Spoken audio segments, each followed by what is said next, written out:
Hi friends, అందరికీ very good morning friends. Happy Sunday friends. అందరూ ఎలా ఉన్నారు? సండే ఎలా సెలబ్రేట్ చేసుకుంటున్నారు? మా పిల్లలతోనైతే నేనైతే చాలా విసిగిపోతున్నా ఫ్రెండ్స్. సండే వస్తే కథం నా పని అయిపోతుంది.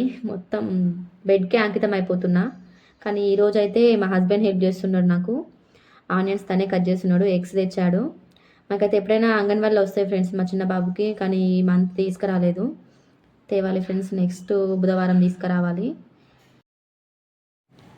సండే అయితే మామూలుగా మా హస్బెండ్ అయితే చికెన్ కానీ లేదంటే జుట్టుకోడి కానీ మటన్ కానీ తెస్తారు ఫ్రెండ్స్. కానీ పిల్లలు తిన్నారు ఫ్రెండ్స్. ఏ చికెన్ తెచ్చినా ఏ మటన్ తెచ్చినా కూడా ఎగ్సే కావాలంటారు ఫ్రెండ్స్. వాళ్ళ కోసం మళ్ళీ ఎగ్స్ తేవడం, మళ్ళీ రిస్క్ ఎందుకు, 2 వంటలు ఇంట్లో ఎట్లా, నాకు ఓపిక లేదంటున్నా కదా అనేసి అందరికి కలిపి ఎగ్సే తీసుకొచ్చింది ఫ్రెండ్స్. అందుకే ఎగ్ కర్రీ చేస్తున్నా. సో తనైతే నాకు హెల్ప్ చేస్తున్నారు ఫ్రెండ్స్, పక్కన ఆనియన్స్ కట్ చేసుకుంటా. ఇక ఇతనికి అయితే ఎగ్స్ ఫ్రై చేయండి, మా హస్బెండ్ అయితే అసలే తినడు కర్రీ. ఎగ్ ఉడకబెట్టి ఇలా ఫ్రై చేస్తేనే అతని కర్రీ నచ్చుతుంది. పిల్లలు అయితే ఎలా చేసినా తింటారు, కానీ తన కోసం అయితే ఇలా చేయాలి. సరే నా కోసం హెల్ప్ చేస్తున్నాడు కదా తనకు అలా చేస్తే ఏముందిలే అనేసి నేను కూడా అలానే చేస్తున్నా, తనకు నచ్చినట్టే. మీరు ఎలా వండుకుంటారు ఫ్రెండ్స్ ఎగ్ కర్రీ? నాకైతే కామెంట్ చేయండి ఫ్రెండ్స్. ఎవరు కూడా కామెంట్స్ చేస్తలేరు. సో ఎవరికైనా నచ్చితే కామెంట్ చేయండి ఫ్రెండ్స్. టైం వేస్ట్ ఎందుకులే అని అనుకోకండి, సపోర్ట్గా ఉండండి ఫ్రెండ్స్. ఇంట్లో పని అయితే అస్సలు చేసుకోలేకపోతున్నా ఫ్రెండ్స్. మా పెద్ద బాబుతోని ఓపిక లేక మరి అసలు ఎందుకో తను అట్లా అవుతున్నాడు. మా బాబు అయితే అస్సలు చెప్తే వినడు ఫ్రెండ్స్. స్కూల్కి వెళ్తే మాత్రం చాలా డీసెంట్గా అలా ఉంటాడు ఫ్రెండ్స్. అసలు అబ్బాయి అయినా అట్లా చేసేది అనిపిస్తుంది. ఇంటి దగ్గరనే ఎందుకో అట్లా చేస్తాడు. మా చిన్న బాబు మా హానమ్మ అయితే చాలా మంచిగా ఉంటారు, చెప్పిన మాట వింటారు. చిన్న బాబు అయినా తనకు అర్థం కాకుండా సరే ఇక్కడ ఉండు నాన్న అంటే అట్లా ఉండేస్తాడు ఫ్రెండ్స్ తనైతే. కానీ మా పెద్ద బాబునే అసలు ఏం చేయాలో కూడా అర్థమవుతలేదు మన విషయంలో. మీ ఇంట్లో పిల్లలు కూడా ఇలానే ఉంటారా ఫ్రెండ్స్? ఎవరన్నా ఉంటే నాకు కామెంట్ చేయండి ఫ్రెండ్స్. అసలు ఏం చేయాలో కూడా తెలుస్తలేదు వాడిని.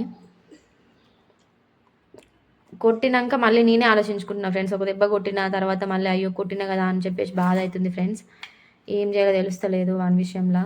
నాకు వాని గురించి చాలా బాధ ఉంది ఫ్రెండ్స్. మా ఇంట్లో మా హస్బెండ్ కూడా ఊరికే అంటాడు, వాడు ఎందుకు ఇట్లా అయిండు, ఎందుకు అసలు చెప్తే వినడం లేదని చెప్పేసి అంటాడు.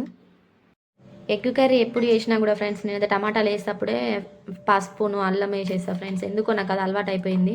ఇప్పుడు కాదు, నాకు వంట చేయడం వచ్చిన కాంచి కూడా అంతే ఫ్రెండ్స్. నేనైతే మా హస్బెండ్ అదే అంటున్నాడు. ఆయనకు బాగా గుర్తు పెట్టుకున్నాడు ఫ్రెండ్స్. తనైతే నువ్వు వేస్తావు కదా, అల్లం వేస్తలేవు అని చెప్పేసి అంటున్నాడు ఫ్రెండ్స్. పక్కన టమాటాలు వేస్తే అప్పుడు వేస్తావు కదా, ఇంకా వేస్తలేవు అల్లం అని అంటున్నాడు. పక్కనే ఉన్నాడు ఫ్రెండ్స్. ఇప్పుడైతే మా హస్బెండే తీస్తున్నాడు వీడియో నేను కర్రీ చేస్తుంటే.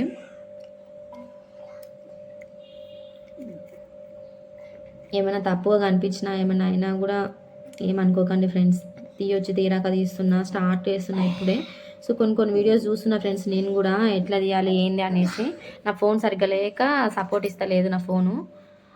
సో నేను కూడా కొత్త ఫోన్ తీసుకుంటా ఫ్రెండ్స్, కొంచెం టైం పడుతుంది. పక్కన మా బాబు ఉండి కర్రీలో కారం ఎక్కువైంది అంటుండు ఫ్రెండ్స్, వీడియో చూసుకుంటా. కానీ సరిపోయింది ఫ్రెండ్స్ మాకైతే. మేము ఎప్పుడైనా అంతే చేసుకుంటాం ఏ కర్రీ తీసుకున్నా కూడా. వాడికి ఇట్లా చూస్తాలకనే ఎక్కువైనట్టు అనిపిస్తుంది. నాన్ స్టిక్ ప్యాన్ అయితే అందులో మొత్తం నాన్ స్టిక్ పోయింది ఫ్రెండ్స్ కింద. అందుకే నేను గెరిట స్టీల్ది వాడుతున్నా. మీరైతే ఏమనుకోకండి, కామెంట్ చేయకండి బ్యాడ్గా. నాకైతే వీడియో ఎడిటింగ్ చేయడం కూడా రాదు ఫ్రెండ్స్. కొంచెం వస్తుంది ఇప్పుడిప్పుడే నేర్చుకుంటున్నా. మా పక్క రూమ్ అమ్మాయికి యూట్యూబ్ ఛానల్ ఉంది ఫ్రెండ్స్, తన దగ్గర నేర్చుకుంటున్నా ఇప్పుడిప్పుడే. ఎంత ట్రై చేసినా కూడా నా ఫోన్లో అస్సలు ఎడిటింగ్ వస్తుంది ఫ్రెండ్స్. ఏదో జూమ్ చేసినట్టుగా ఏదో రకంగా వస్తుంది ఫ్రెండ్స్. అందుకే నా వీడియో తనకు షేర్ చేసుకొని తన మొబైల్లో ఎడిటింగ్ చేసుకొని మళ్ళీ నా మొబైల్కి పంపించుకొని మళ్ళీ నేను అప్లోడ్ చేస్తున్నా ఫ్రెండ్స్ ఈ వీడియో అయితే.